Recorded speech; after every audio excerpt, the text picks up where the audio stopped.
நாளை சட்டமன்றத்தில் டிவிகே கட்சி நம்பிக்கை வாக்கெடுப்பு, அதற்கான தீர்மானம் நாளைக்கு கொண்டு வரப்படுது. ஸோ அந்த வாக்கெடுப்பு எப்படி நடக்கும் என்பதை பற்றி ஒரு பிரசன்ன ஜோதிடம் பார்த்தோம்.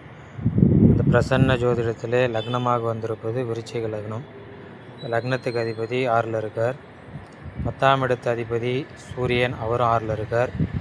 11ஆம் இடத்து அதிபதி புதன், அவரும் 6ல் இருக்கார். 10ல் கேது இருக்குது. அதே மாதிரி 7ஆம் இடத்து அதிபதி சுக்கிரன், அங்கேயே ஆட்சி பலமாக இருக்குது. ஸோ இதில் பார்த்திங்கன்னா 7ஆம் இடம் வலுவாக இருக்குது.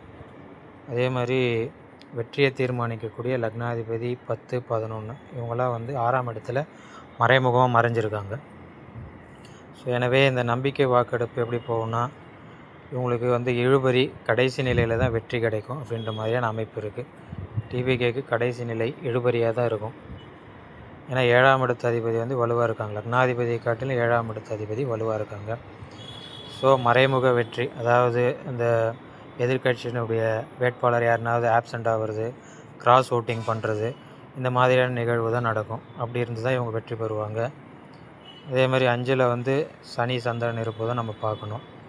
அது அந்த கட்சிக்கு ஒரு மன உளைச்சலை கொடுக்கக்கூடிய அமைப்பு. நாளைக்கு உத்திரட்டாதி சனியோட நட்சத்திரம் போது இது விஜய் அவருடைய கடகராசிக்கு உத்திரட்டாதி என்பது ஏற்புடைய நட்சத்திரம் இல்லை.